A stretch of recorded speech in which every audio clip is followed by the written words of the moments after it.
वासुदेवाय हरे परमात्मने प्रणतक्लेशनाशाय गोविंदाय नमो नमः। सभागार में उपस्थित समस्त गुरुजनों, विद्वानों और रसिकों के चरणों में प्रणाम करते हुए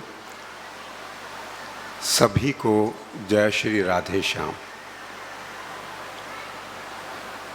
आज यह जो अनुष्ठान प्रयागराज में हो रहा है, जिसको हम कुंभ नगरी कहें तो अनुचित नहीं होगा।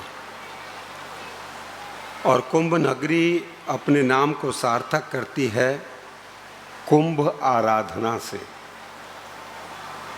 यद्यपि अर्धकुंभ, महाकुंभ विख्यात हैं, परंतु कुंभ की बात, कुंभ आराधना की बात 12 वर्ष या 16 वर्ष के अंतराल की मोहताज नहीं है। यह कुंभ प्रतिवर्ष माघ मेले के रूप में भी घटता है।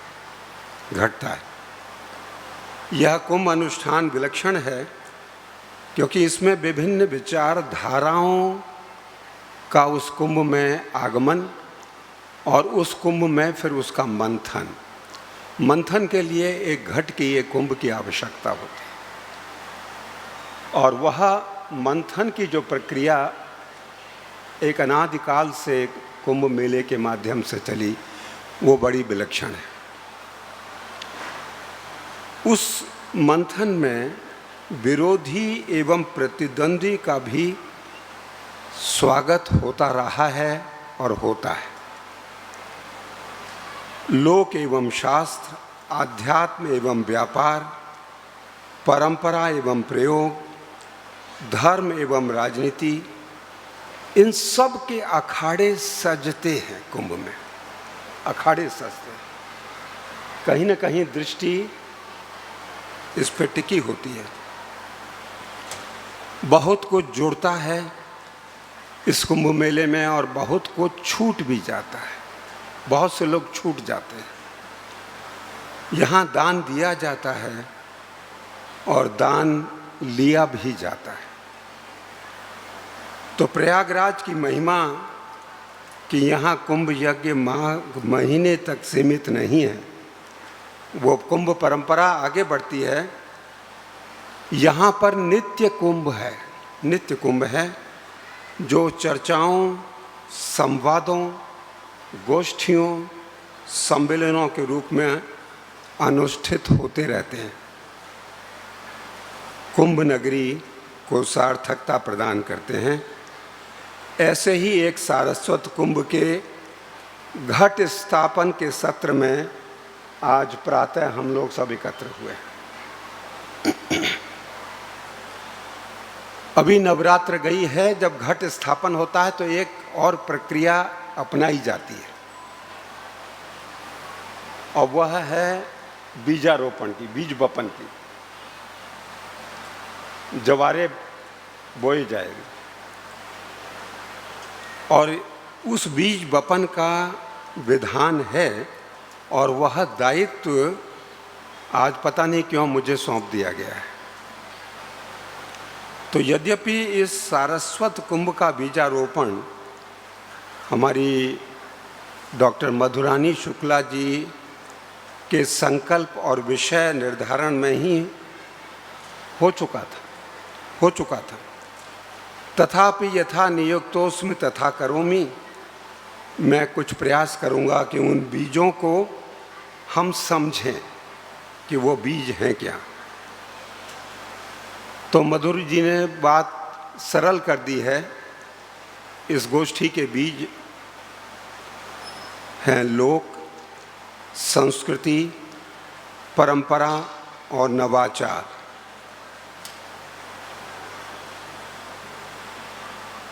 किंतु यदि हम बीज विज्ञान को समझने चलें तो विज्ञान अपना एक अलग तरीका रखता है।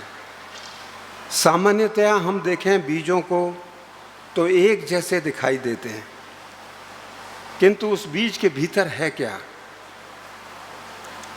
यदि बाहर से समझ में नहीं आया और भीतर प्रवेश करने की चेष्टा करें और बीज को हम भीतर से समझने की चेष्टा करें तो वहाँ पर घोर अंधकार और पूर्ण अव्यक्ति के अलावा और कुछ भी नहीं है। बाहर से समझ में नहीं आता क्योंकि अंतर समझ में नहीं आता, भीतर जाएं तो सब कुछ अव्यक्त है, अदृष्ट है। तो कैसे जाने बीज को? तो चलिए विनम्रता से हम और आप मिलकर प्रयास करें। आपका धैर्य और आशीर्वाद मेरा संबल होगा कुछ मिनटों के लिए। और उसमें मुझे एक कथा याद आती है कि जीवन रस की चाहना रखने वाले, जो जिजीविषा वाले जिज्ञासु, उनकी टोली एक रसिक के पास जाती है और कहती है कि पुंसाम एकांततः श्रेयः तन्नः संशितम अर्हसि। हे गुरुदेव, हम आपसे कुछ अनुशासन चाहते हैं। क्या चाहते हैं? क्या चाहते हो भाई? कि बोले मानव मात्र की एकमात्र सर्वोपरि भलाई किस बात में है? तो बोले भलाई से प्राप्त क्या करना चाहते हो तुम? तो बोले ये न आत्मा सुप्रसिद्धति, जिससे पूर्ण हमारा अस्तित्व, टोटल बीइंग प्रसन्नता में डूबे, वो हम मार्ग आपसे प्राप्त करना चाहते हैं। और उसी तर्ज पर एक छोटी कहानी और है। जब मृत्यु शापित महाराज परीक्षित अपने गुरुदेव शुकदेव से पूछते हैं, अतः पृच्छामि संसिद्धिम योगिनाम परमम गुरुम, हे योगियों के परम गुरु, मैं आपसे एक सिद्धि, एक संपूर्ण सिद्धि प्राप्त करना चाहता हूँ। बोले सिद्धि क्या प्राप्त करना चाहते हो? बोले एक जानकारी चाहता हूँ। बोले क्या जानकारी चाहते हो?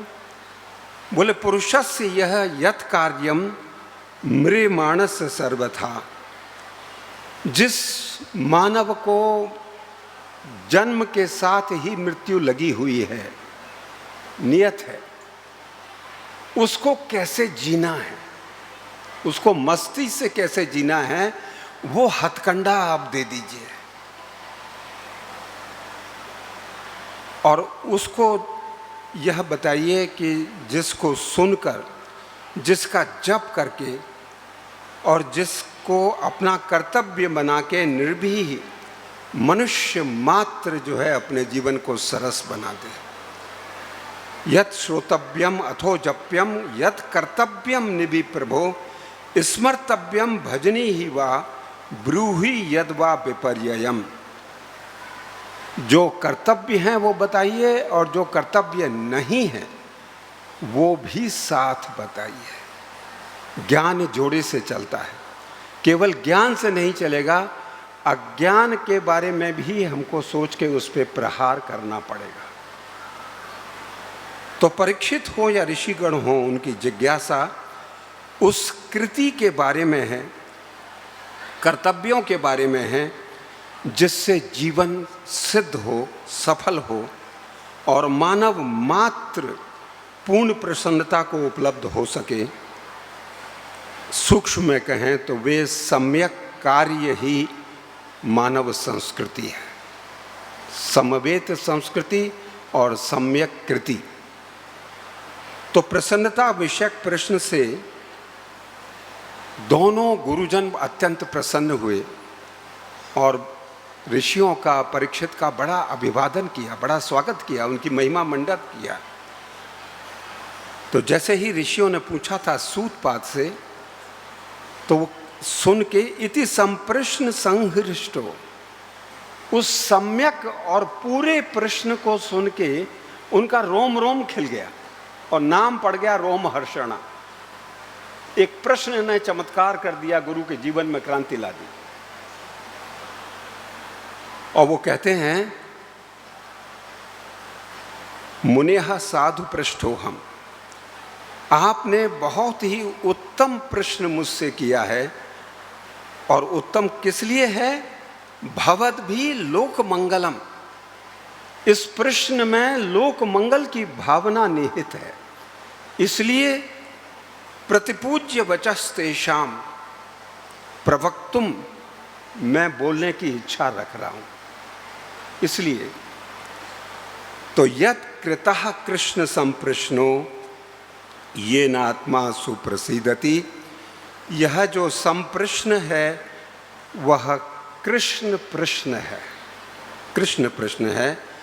और इस प्रश्न के उत्तर में ही आत्मा की पूर्ण प्रसन्नता निहित है। और सुखदेव भी परीक्षित से यही कहते हैं कि वरीयानेश ते प्रश्न, तेरा प्रश्न सर्वश्रेष्ठ है, इससे श्रेष्ठ प्रश्न नहीं हो सकता। क्यों? कृतो लोक हितम निपा। लोग सोचेंगे कि तू अपने लिए पूछ रहा है, किंतु तूने अपने लिए नहीं पूछा है। उसने मानव मात्र के लिए, संपूर्ण लोक के हित के लिए प्रश्न किया है, इसलिए प्रश्न श्रेष्ठ है। आत्मवित्त संपतः पुंसाम श्रोतव्यादिषु या परः, जो बात सुनने लायक है, जो बात ध्यान में लाने लायक है, जप करने लायक है, स्मरण करने लायक है, भजन करने लायक है, कीर्तन करने लायक है, दोहराने लायक है, वह इस प्रश्न के उत्तर से आएगी, उस प्रश्न के उत्तर।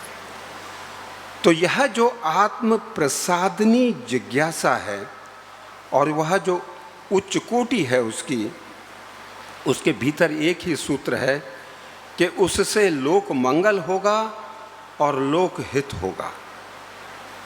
और यह जो संप्रश्न है वह सम्यक प्रश्न क्यों है? क्योंकि वह कृष्ण प्रश्न है। कृष्ण से आप टेढ़ी टांग वाले, वंशी वाले, बनमाली को सामने खड़ा कर देंगे, किंतु सुखदेव किसी दूसरे प्रश्न की बात कर रहे हैं। वो कह रहे हैं कि भाई देखो, थोड़ा सा शास्त्रीय भाषा का प्रयोग कर लो, लोक भाषा को छोड़ के। कृषि भूवाचक शब्द नश्च निवृत्तिवाचक।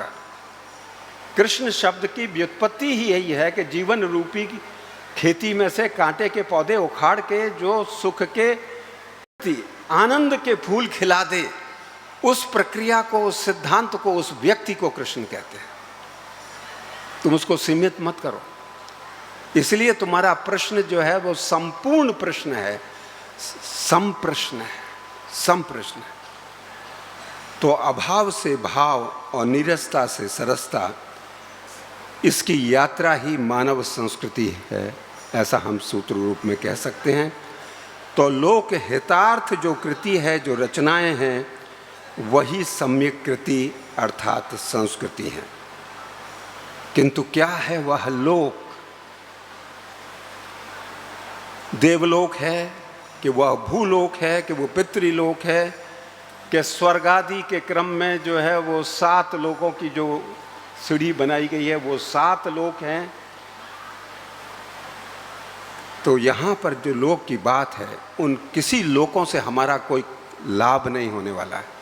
हमको केवल एक लोक काम का है और वह है नृलोक, मानव लोक, जिस पे मानव का विस्तार है, मानव का अधिकार है, मानव विचरण करता है। वह मानव जगत ही हमारा लोक है। और वहाँ की जो बातें हैं उनको हम लौकिक कह सकते हैं, क्योंकि वह सामान्य जीवन की प्रक्रियाएं और व्यवहार हमारे काम के हैं। और हों क्यों ना, क्योंकि मानव होने के नाते हमको केवल एक चीज़ से सरोकार है, क्योंकि वह हमारी कमजोरी है। हम मानवेतर किसी भी प्रतीक को, भाषा को, व्यवहार को नहीं समझने की क्षमता रखते। हम किसी भी वस्तु को, यदि पशु पक्षियों से भी संवाद करते हैं तो उनको पहले मानवीय भाषा सिखाते हैं। कभी हम अपने प्यारे प्यारे डॉगी से कभी भौं भौं करके आज तक बात नहीं की। दुर्भाग्य से उनसे अंग्रेजी में ही बात करनी पड़ती है हमको, और वो समझ जाते हैं। किंतु आज तक हम एक म्याऊं नहीं समझे, एक तोते की टर टर नहीं समझ पाए, कुछ नहीं समझ पाए। वो पशु पक्षी हमसे ज़्यादा होशियार है, हमारी चीज़ों को समझते हैं।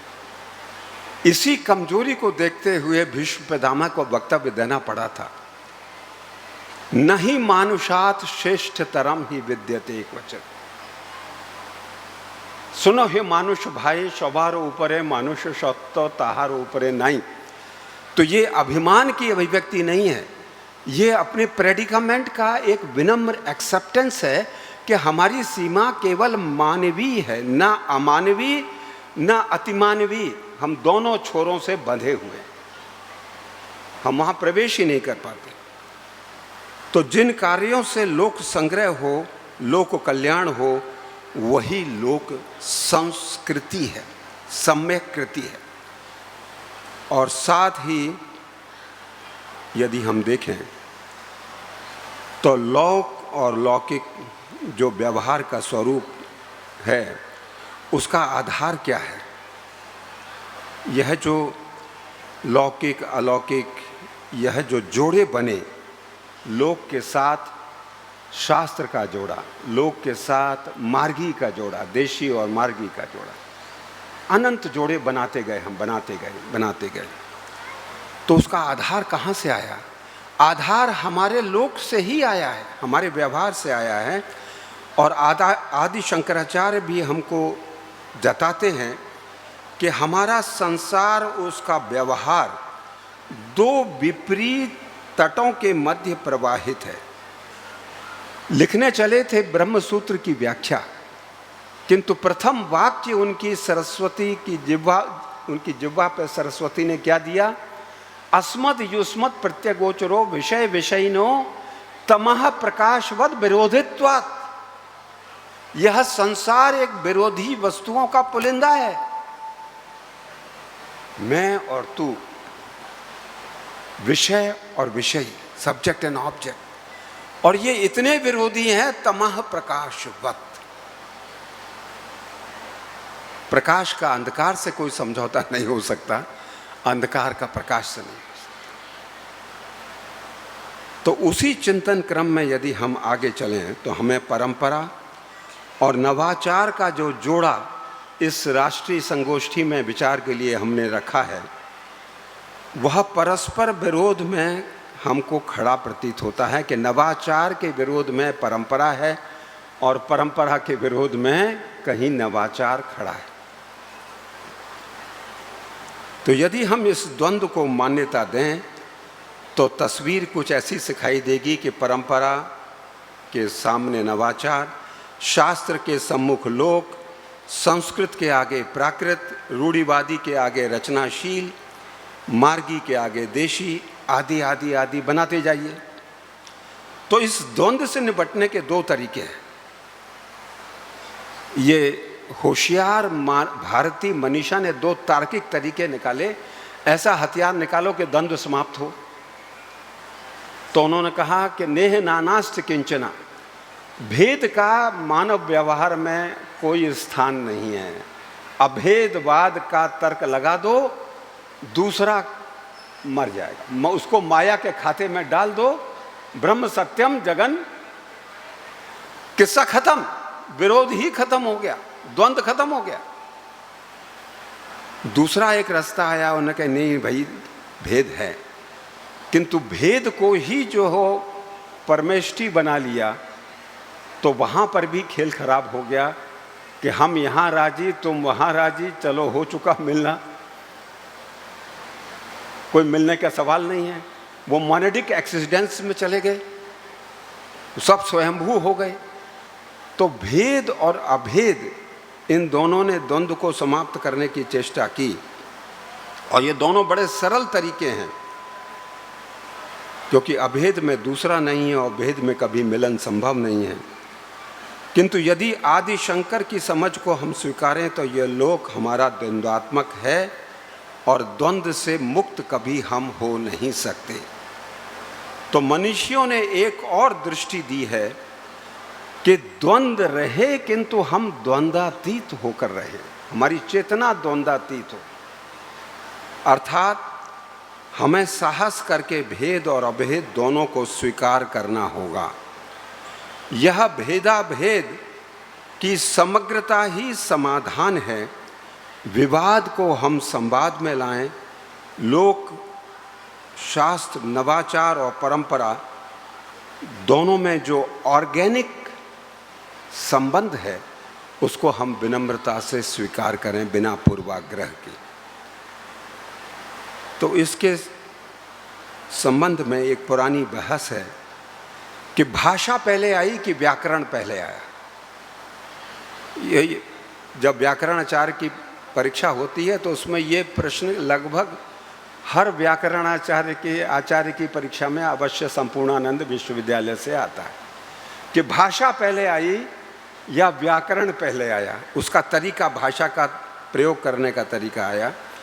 तो महाभाष्यकार पतंजलि ऋषि ने इस समस्या को हमेशा के लिए सुलझा दिया।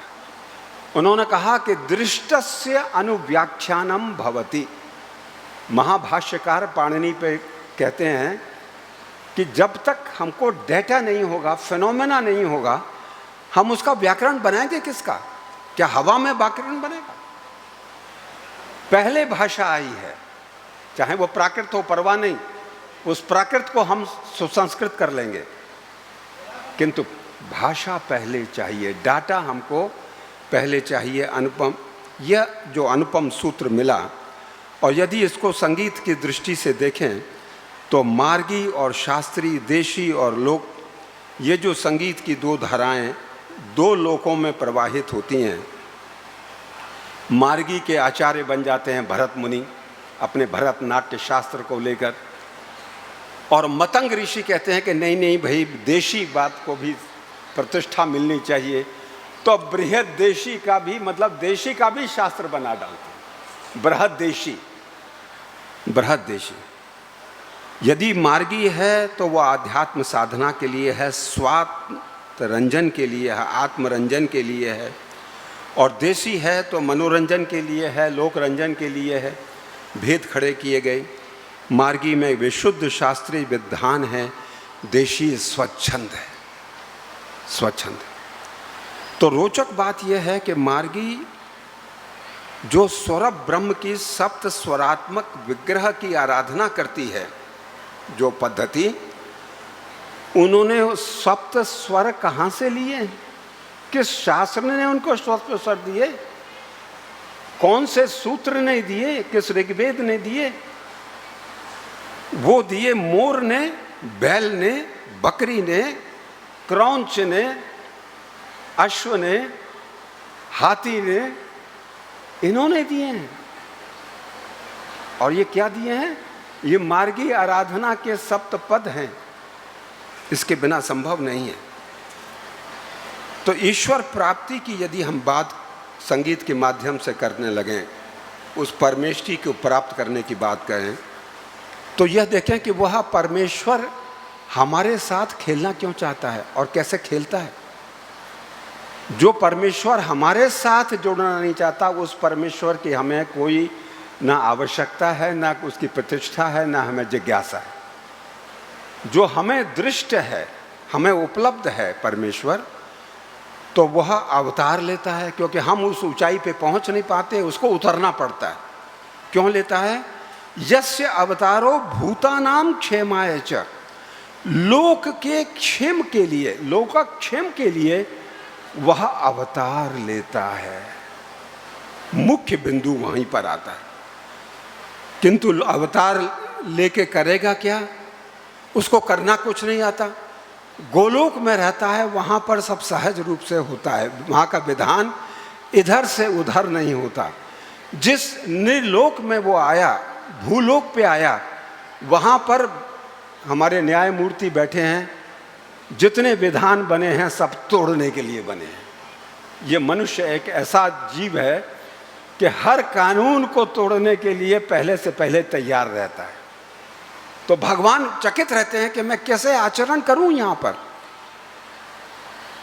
तो क्रियते तादृशी क्रीड़ा, वो वैसी क्रीड़ा करते हैं कि जैसे जिन लोगों के बीच में आया हूं, लोकवत्तु लीला कैवल्यम, जिस लोक में आया हूं मैं, उस लोक के समान मैं अपने कार्यों को निष्पादन करूं।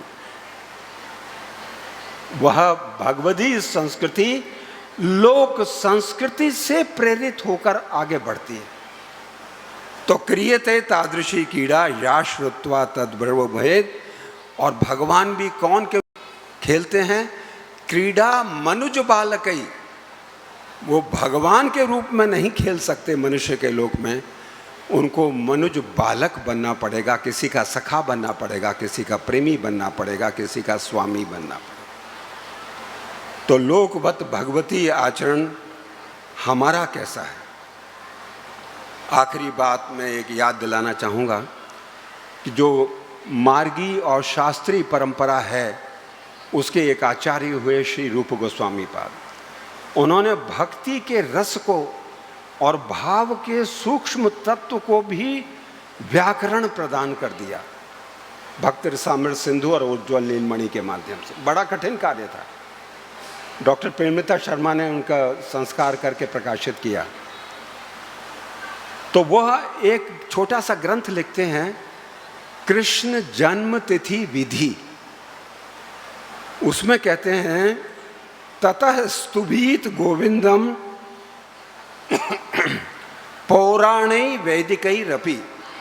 यह जो मैंने विधि बनाई है यह पुराणों के आधार पे और वैदिक मंत्रों के आधार पर बनाई है। अद्भुत विधि है। मेरा काल भी पूरा हो गया। तो अद्भुत विधि बनाई है, किंतु वो अंत में एक पंक्ति जोड़ते हैं अपनी विधि की पुस्तक में, लोकवत गोकुलस्यापि व्यवहार आदि दर्शनात्। लोक में किस प्रकार से कृष्ण जन्म को मनाया जाता है उसको देख के यह तय करना। तो शास्त्र किसके अधीन चला गया? मार्गी किसके अधीन चला गया? देशज के। तो परंपरा नवाचार के विषय में महाकवि ने हमको सावधान किया। उन्होंने कहा कि पुराण मित्येव न साधु सर्वम न चापि काव्यम नवम इति वाद्यम। हर चीज जो पुरानी है वो श्रेष्ठ है और हर चीज जो नई है वो अछूत है, ऐसा ना कहना। जो होशियार लोग हैं, बुद्धिमान हैं, जो संत हैं, वो परीक्षा करने के बाद किसी विचार को, किसी क्रिया को स्वीकार करते हैं या तिरस्कार करते हैं। किंतु जो मूढ़ हैं वो दूसरों के विचारों से चलते हैं, वो नकल की अकल से चलते हैं। तो परंपरा को अपनी दृष्टि से यदि हम चलावें, मूल से यदि जुड़ें, तो हमारे यहाँ मौलिकता किस बात में है, प्रामाणिकता किस बात में है? एवं तो परंपरा प्राप्त। ये बात मुझको परंपरा से मिली है, इसलिए मैं जो बात कह रहा हूं वो प्रामाणिक है और मौलिक है। और आचार्य नंदलाल बसु कहते थे, उनका एक अमृत वाक्य था कि जैसे बिना पूंजी के व्यापार नहीं किया जा सकता, बिना परंपरा के कोई संस्कृति एक क्षण चल नहीं सकती। तो परंपरा का जो स्थायी भाव है और नवाचार के जो परिवर्तनशील भाव हैं, दोनों आवश्यक हैं। और जब दोनों होंगे तभी संस्कृति का चलचित्र हमको दिखेगा। परंपरा का सफ़ेद रंग का पर्दा स्थायी रूप से प्रेक्षागृह में रहता है, किंतु लोक का जो चलचित्र है उस पर चलता है। जब चलचित्र और स्थायी दोनों एक साथ काम करें तब बात पूरी बनती है। तो बीज वक्तव्य बीज की भांति लघु होना चाहिए था, किंतु हुआ नहीं और हमने एंक्शस कर दिया मधुरानी जी को। किंतु तथापि विस्तार मेरी बाध्यता थी। तो बीज का सही परिचय, स्वरूप ज्ञान, उसमें से जो वृक्ष निकलता है, अंकुरित होता है, पल्लव फूटते हैं, पुष्प निकलते हैं, फलों से ही मालूम पड़ता है कि ये बीज का असली स्वरूप क्या है, असली स्वरूप क्या है। तो ऐसी ही फलदार लोक मंगल हेतु संस्कृति की अभिव्यक्तियों से संपन्न है हमारे गंगा जमुना की क्रीड़ा भूमि यह पावन उत्तर प्रदेश। और केवल इंगित मात्र करता हूँ क्योंकि यह आवश्यक है कि हम लोक और मार्गी, शास्त्रीय और लोक जैसे भाषाओं का ही जब हम आकलन करते हैं तो मैं ये सोचता हूँ कि हम ब्रजभाषा को कहाँ रखेंगे। ब्रजभाषा शास्त्रीय भाषा है या नहीं? अगर शास्त्रीय नहीं है तो हिंदी साहित्य का पूरा महल एक क्षण में ढह जाएगा। क्या सूरदास की रचनाएं शास्त्रीय श्रेणी में आएंगी या लोक कथाओं में आएंगी? कहाँ पर आएंगी?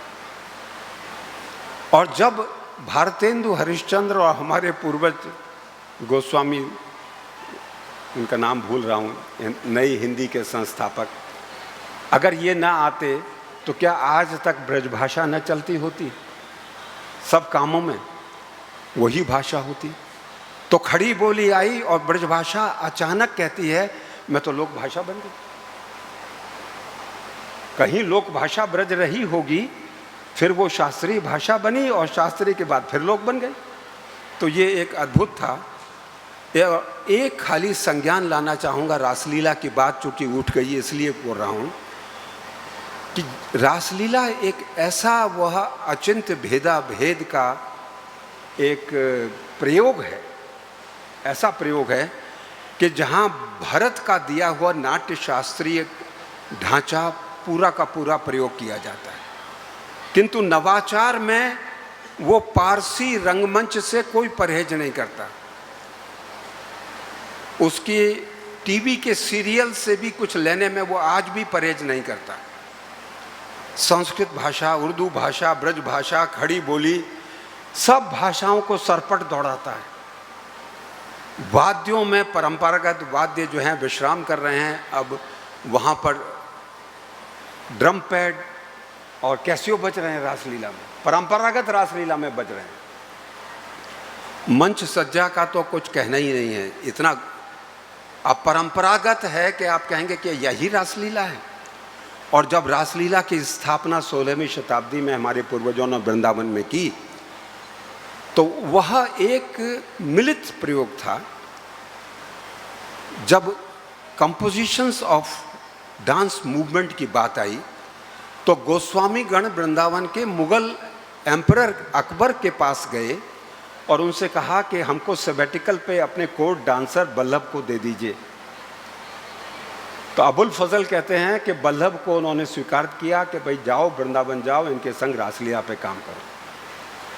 तो आप देखिए कि ये किस प्रकार से ये काम चलता है।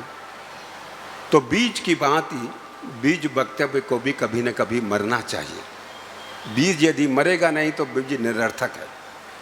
तो जब बीज फूटता है तब अंकुर की तरह, अंकुर नहीं निकलता बीज में, जड़ निकलती है सबसे पहले।